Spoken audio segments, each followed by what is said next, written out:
Last में मैं बताऊंगा सबसे बेहतर जो कि मैंने पर्सनली सिलेक्ट किया है वो कोर्स, क्योंकि उस कोर्स की कमाई सबसे ज़्यादा थी और जो पढ़ाई थी सबसे इजी थी।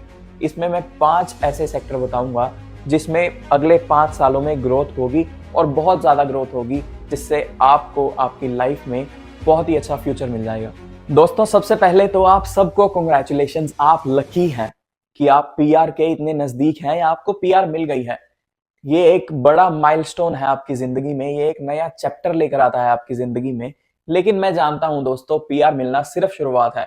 आपको अपनी जिंदगी अभी शुरू करनी है। आपको यही सोचना है कि बेसिक जॉब में फंसा रहना क्या वर्थ इट है कनाडा आने के, या आपको अपनी जिंदगी पूरी तरह से बदल देनी है, अपने परिवार की जिंदगी पूरी तरह से बदल देनी है। आपने उस करियर को चूज करना है जो आपको नेक्स्ट लेवल पे ले जाएगा। अब बात करते हैं उन्हीं रास्तों की जो आपको नेक्स्ट लेवल पर ले जाते हैं। इसमें मैं 5 ऐसे सेक्टर बताऊंगा जिसमें अगले 5 सालों में ग्रोथ होगी और बहुत ज्यादा ग्रोथ होगी, जिससे आपको आपकी लाइफ में बहुत ही अच्छा फ्यूचर मिल जाएगा। सबसे पहला दोस्तों, और ये हमेशा सबसे पहले पर रहता है, हेल्थ केयर। अगर आप नर्स, फिजियोथेरेपिस्ट, केयर गिवर बनना चाहते हो तो ये सेक्टर बहुत ही प्रॉमिसिंग है, पर इसके लिए थोड़ी मेहनत और स्पेसिफिक कोर्स करने बहुत ही जरूरी हैं, जो कि प्रैक्टिकल ट्रेनिंग के साथ आते हैं। Study level medium to difficult हो सकता है, पर जो डेडिकेशन से ये काम करेगा या जो डेडिकेशन से मेहनत करेगा उसके लिए बहुत ही आसान है। इसी के साथ चलते हैं दूसरे सेक्टर पर, जो है इंफॉर्मेशन टेक्नोलॉजी। उससे पहले मैं बता दूं, इसका मैं पूरा एनालिसिस करूंगा बाद में 5 सेक्टर बताने के बाद। सॉफ्टवेयर डेवलपमेंट, डेटा साइंटिस्ट या डेटा साइंस या साइबर सिक्योरिटी जैसे रोल्स के लिए आपको कोडिंग, एनालिटिक्स सीखना पड़ेगा, जो कि थोड़ा इंटेलेक्चुअल हो सकता है और उसमें थोड़ा एफर्ट भी लग सकता है। पर बहुत लोग जो रेगुलर पढ़ाई में केयरफुल हैं और इजीली स्टेप सीख जाते हैं, कोर्सेज उनके लिए इजी टू मीडियम रह सकते हैं और इंटर्नशिप मिलने के भी चांसेस हो सकते हैं इसमें। दोस्तों, ज्यादातर जिनसे मैंने पूछा है कि पीआर के बाद क्या करना है, और इंक्लूडिंग मी, वो कहते हैं कि ट्रेड ले लेंगे या कंस्ट्रक्शन ले लेंगे। उसके बारे में मैं बात कर लेता हूँ। कारपेंटर, इलेक्ट्रीशियन, प्लम्बर जैसे ट्रेडिशनल स्किल्स बहुत ही डिमांड में है। अगर आप प्रैक्टिकल हो और क्लासरूम पढ़ाई कम पसंद करते हो ना, मेरे जैसे, तो ये सेक्टर बेस्ट है आपके लिए। ट्रेनिंग हैंड्स ऑन होती है और स्टडी भी मीडियम लेवल की होती है, जो आप आराम से पार कर लोगे, मुझे विश्वास है आप पर।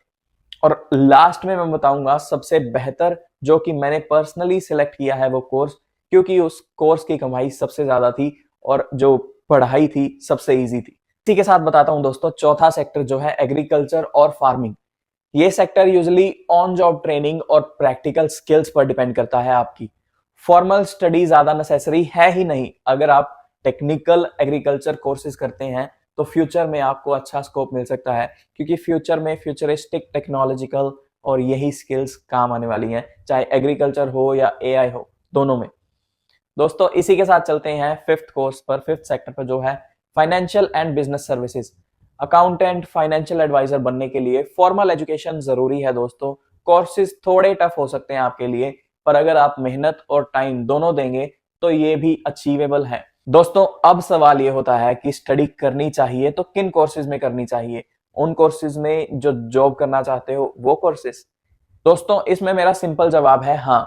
स्टडी करिए उस फील्ड में जो आप जेन्युइनली सीखना चाहते हो। ये नहीं कि कमाई ज्यादा दिखी तो इसको कर लेते हैं। बिना इंटरेस्ट के वो बहुत ही मुश्किल हो जाएगा आपके लिए, और बिना इंटरेस्ट के पढ़ना तो लगभग इम्पॉसिबल के करीब है। जो लोग नेचुरली इंटेलिजेंट होते हैं उनको थोड़ा जल्दी आता है, और जैसा कि मैं हूं, थोड़ा मैं लेट सीखता हूं, पर प्रिजर्वेंस सबसे इंपॉर्टेंट है। उसी को ध्यान देना है, चाहे वो अच्छा लर्नर हो चाहे बुरा लर्नर हो मेरी तरह। और एनर्जी और मेहनत दोनों में देने पड़ेंगे, मुझे भी देनी पड़ेगी और अच्छे लर्नर को भी देनी पड़ेगी। शुरुआत में थोड़ा डिफिकल्ट जरूर लगेगा, पर धीरे धीरे संभल जाता है इंसान, धीरे धीरे सब ट्रैक पर आ जाता है। कनाडा में प्रैक्टिकल और थ्योरेटिकल दोनों चीजें सिखाई जाती हैं, जो इस ट्रांजिशन को आसान बनाता है। मेरी आपसे गुजारिश है दोस्तों कि बेसिक जॉब में फंसे रहना कुछ वर्थ इट नहीं है कनाडा में आने के बाद। स्टडी प्लान बनाएं, फ्यूचर ग्रो करने वाले सेक्टर्स को समझें और अपने स्किल्स को अपग्रेड करें। अपना पैशन ढूंढिए और उसमें आगे बढ़िए। ये प्रोसेस इजी नहीं, मीडियम लेवल का चैलेंज है, लेकिन हर स्टेज पे आपको अपने पास सपोर्ट सिस्टम मिलेगा। कॉलेजेस हैं, कम्युनिटीज हैं, नेटवर्क ग्रुप्स हैं, और अगर कुछ नहीं है तो मैं तो हूं ही। कमेंट कर देना या डीएम कर देना अपने भाई को, हमेशा मदद मिलेगी। बस अपने गोल सेट करो, स्ट्रैटेजी बनाओ और कॉन्फिडेंट रहो अपने आप में। कनाडा में आपके लिए बहुत स्कोप है दोस्तों, आगे बढ़ो और खुद को अपग्रेड करो और अपनी फैमिली का नाम रोशन करो। ऐसे ही सफर में दोस्तों मैं भी चला हूं तुम्हारे साथ और तुम अकेले नहीं हो, ये भी याद रखना। आपको चाहिए तो मैं हर सेक्टर की डिटेल्ड वीडियो बना दूंगा, हर सेक्टर की स्टडी कैसे है, उनके पैसे कितने लगने हैं, कितने साल का कोर्स है जो आपको अच्छे लेवल की जॉब दिलवा सकता है या किस में आपका इंटरेस्ट है, मुझे कमेंट करके जरूर बताना। या अगर किसी और टॉपिक पे भी वीडियो चाहिए आपको जो कि डिटेल्ड एनालिसिस के साथ हो, रिसर्च के साथ हो, तो मुझे कमेंट करके जरूर बताना। मैं आपकी वीडियो जरूर बनाऊंगा, आपका टॉपिक जरूर सिलेक्ट करूंगा। वीडियो अच्छी लगी हो तो लाइक करना एंड चैनल को सब्सक्राइब कर देना। मिलते हैं ऐसे ही किसी अगले वीडियो में, तब तक के लिए जय हिंद।